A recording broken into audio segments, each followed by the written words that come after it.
안녕하세요. 요동치는 국제 정세 속에서 한반도의 안보 정세에 대한 이목이 집중되고 있습니다. 현재 러시아와 중국, 이란과 북한은 독자적인 세계관을 바탕으로 상호 결속을 강화하고 있습니다. 중국은 우크라이나 전쟁에 대한 직접적인 지원을 회피하고 있지만 미국의 인도-태평양 전략에 대응하며 브릭스 회의 및 상하이 협력기구 회의를 통해 러시아와 전략적 관계를 지속하고 있습니다. 이에 더해 북한이 새로운 대외 정책 기조를 내세우면서 많은 국가들이 이에 주목하고 있는 상황입니다. 특히 북한은 현 국제 정세를 언급하며 대한민국이 미국이 주도하는 패권 세력권 아래에서 반공의 전초기지가 되고 있다는 인식을 보이고 있습니다. 이로 인해 한국과 북한 간의 군사적 긴장감은 점점 높아지고 있습니다. 과거 한국전쟁 당시 대한민국은 북한의 기습적인 남침으로 인해 수많은 군인들이 희생되었습니다. 하지만 여전히 북한은 핵무기를 개발하며 대한민국을 위협하고 있으며 그 배후에는 러시아와 중국까지 개입하고 있습니다. 블룸버그 이코노믹스의 글로벌 경제 분석 결과에 따르면 한반도에서 전면전이 발발할 경우 수백만 명이 사망하고 경제적 피해는 4조 달러, 하나 약 5,527조 원에 달할 것으로 추산됩니다. 또한 대한민국의 GDP는 약 4% 감소하고 반도체를 비롯한 주요 공급망이 마비되며 전 세계 경제가 심각한 경기 침체에 빠질 것으로 전망됩니다. 한편 북한은 현재 80에서 90여 개의 핵탄두를 보유하고 있는 것으로 추정되며 한국과 일본은 물론 미국까지도 핵 공격이 가능하다고 분석되고 있습니다. 이로 인해 미국 CIA의 최근 보고서에서는 대한민국과 한반도 정세에 대한 언급이 계속 증가하고 있습니다. 특히 한국은 세계 최상위권에 드는 강력한 미사일 전력을 보유하고 있으며 원전에서 나온 사용 후 플루토늄을 활용하면 자유롭게 핵무기를 제조할 수 있는 기술적 능력을 갖추고 있다는 점이 강조되었습니다. 전문가들은 외세의 간섭이 없다면 한국은 기술적으로 매우 빠르게 핵무기를 개발할 수 있는 국가라고 평가하고 있습니다. 과거 현무 미사일 개발 당시 대한민국은 프로젝트를 극비리에 진행하며 항공공업계획이라는 명칭으로 위장했습니다. 초기에는 미사일 기술력이 부족했기 때문에 기존 미사일을 모방하면서 기술을 습득한 후 자체적으로 개발하는 전략을 채택했지만 현재는 전략 탄도미사일을 성공적으로 개발한 경험을 바탕으로 최신형 현무 미사일을 운용하고 있습니다. 이러한 미사일 개발의 핵심 배경에는 바로 과거 전쟁의 뼈아픈 기억이 자리 잡고 있습니다. 대한민국은 언제나 북한의 도발에 대비할 수 있도록 철저한 전략을 마련해왔습니다. 특히 최근 공개된 신형 고위력 현무 탄도미사일은 기존 탄도미사일의 상식을 뛰어넘는 괴물미사일로 평가받고 있습니다. 현무-6은 사거리 1500km 이상의 장거리 탄도미사일로 탄두 중량을 줄일 경우 최대 3000km 이상의 사거리를 확보할 수 있습니다. 또한 마하 10 이상의 속도로 비행하며 유도 시스템과 회피 기동 능력을 갖추고 있어 적의 요격 시스템을 무력화할 수 있습니다. 이러한 성능으로 인해 현무 미사일은 중국을 포함한 주변국들에게 강한 경각심을 불러일으키고 있습니다. 중국 국영 언론은 한국이 방위산업 증강에 집중하고 있으며 전략무기를 대량 생산하고 배치하기 시작했다고 보도하며 긴장감을 드러내고 있습니다. 중국이 특히 민감하게 반응하는 이유는 현무 미사일이 중국의 전략 요충지를 직접 타격할 수 있기 때문입니다. 예를 들어 산샤댐이 붕괴될 경우 약 100억 톤의 물이 방출되며 하루 만에 우한과 난징 등을 덮쳐 최소 50만 명의 사망자를 발생시킬 가능성이 있습니다. 현재 대한민국 수도에서 산샤댐까지의 거리는 약 1000km이며 전투기를 이용해 공격하는 것은 중국의 5세대 전투기와 방공망으로 인해 위험 부담이 큽니다. 하지만 한국에서 발사할 수 있는 현무 미사일을 활용한다면 산샤댐을 효과적으로 타격하는 것이 가능해집니다. 현무-4는 500kg급 탄두를 탑재한 순양 유도탄으로 사거리 500km를 넘는 강력한 성능을 갖추고 있습니다. 또한 중거리 탄도미사일로 분류되는 현무-5는 사거리 1500km 이상으로 중국 내 주요 전략 거점을 직접 타격할 수 있습니다. 앞으로 개발될 현무-6은 ICBM, 대륙간 탄도미사일 수준으로 확장될 가능성이 있으며 최대 5000km 이상의 사거리를 확보할 계획입니다. 이로 인해 대한민국은 미사일 기술력과 전략적 무기 운용 능력에서 더욱 강력한 국가로 자리 잡을 것입니다. 한편 대한민국은 KF-21 보람의 전투기를 통해 항공 전력을 대폭 강화하고 있습니다. KF-21은 4.5세대 전투기로서 AESA 레이더, 스텔스 설계, 장거리 공대공 및 공대지 미사일 탑재 능력을 갖추고 있으며 향후 5세대 전투기로 개량될 계획입니다. KF-21에 탑재된 F414 엔진은 미국에서 개발된 고성능 엔진으로 러시아의 Su-57에 탑재된 엔진보다 효율성이 뛰어나고 안정성이 높습니다. 또한 사거리 180km에서 300km의 전술지대지 유도미사일을 활용하면 북한의 핵시설과 주요 군사 거점을 효과적으로 타격할 수 있습니다. 대한민국은 KF-21 전투기와 함께 무인 전투기 개발에도 박차를 가하고 있습니다. 유무인 복합편대를 구성하여 공중전과 전략폭격을 효과적으로 수행할 예정이며 이를 통해 대한민국 공군의 전력은 한층 더 강화될 것입니다.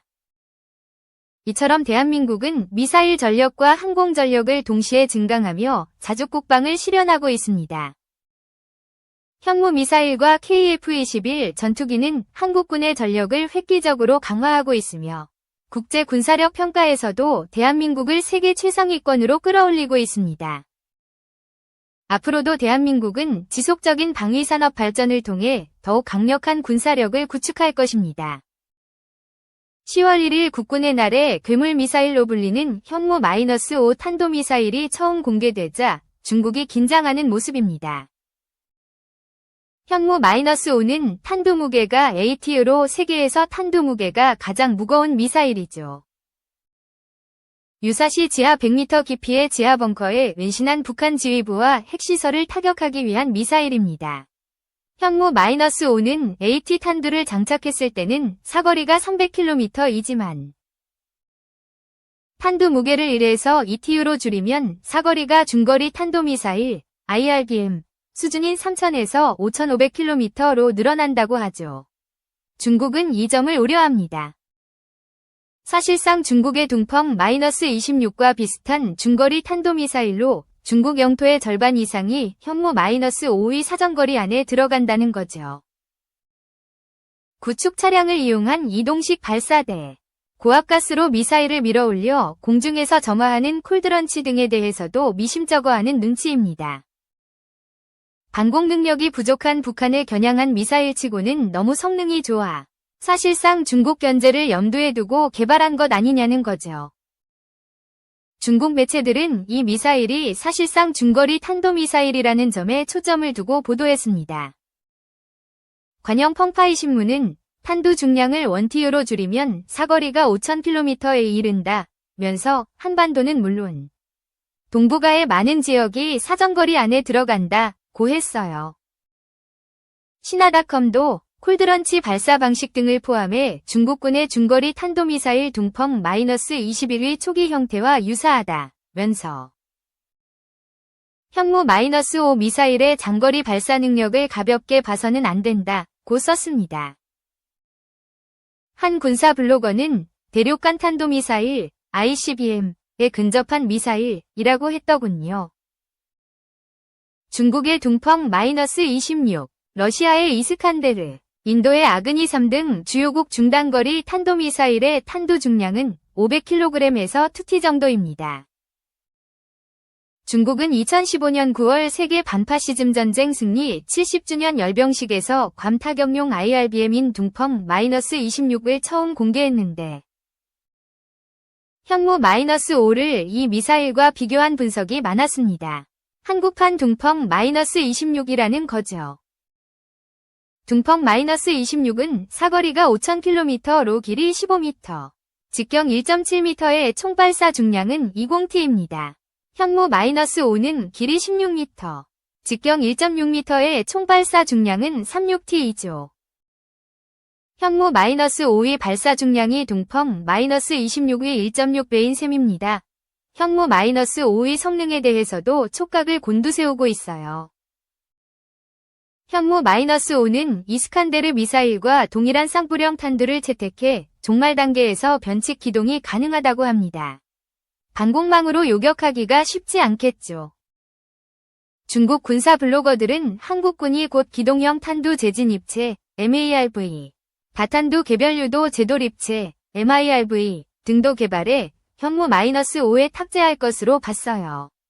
MARV는 탄도미사일이 대기권에 재진입할 때 기동 비행을 하면서 레이더 유도에 따라 정확하게 목표물을 타격하는 탄두를 말합니다. MIRV는 이런 탄두가 여러 개 들어있는 제돌입 비행체라고 할 수 있어요. 그만큼 요격이 쉽지 않게 됩니다. 중국은 방공망이 빈약한 북한을 상대로 굳이 이런 기술을 개발할 필요가 없을 것으로 봐요. 사거리도 900km 정도면 북한을 타격하는 데 충분하다는 게 중국 측 시각입니다. 그런데도 사거리가 훨씬 길고 요격 회피 기능까지 갖춘 현무-5를 개발한 건 사실상 촘촘한 방공망을 갖춘 중국을 겨냥한 것이라는 게 중국 측 분석이에요. 구축 차량에 설치한 이동식 발사대도 마찬가지입니다. 이동식 발사 차량은 전투기 공습 등에 대비해 발사 원점을 숨기기 위한 것인데 북한에 그럴 만한 공군력이 있느냐는 거죠. 콜드런치 발사 방식도 우려합니다. 현무-5를 잠수함발 사탄도 미사일 SLBM로 활용할 수도 있다는 거죠. SLBM을 장착한 우리 해군 잠수함이 서해상에서 잠행하다 현무-5를 발사하면 중국 전역이 타격 범위 안에 들어간다는 겁니다. 중국은 미군이 지난 4월 필리핀 북부 루손섬에 배치한 중거리 미사일 포대 타이푼으로 골치를 앓고 있죠. 미국은 대만 침공 억제를 위해 오키나와 일대에도 타이푼을 배치하는 방안을 일본과 협의 중입니다. 이런 상황에서 현무-5가 대거 실전에 배치되면 미국 동맹국들의 중거리 미사일 포위망에 갇힐 것이라는 분석이 나와요.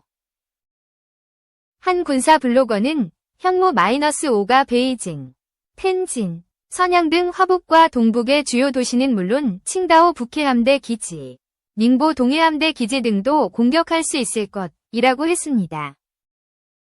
중국 내 전문가들은 우리나라가 단순히 북한의 핵 위협에 대응하는 것을 넘어 국력에 걸맞은 전략적 위협 능력을 구축하려는 의도로 봐요.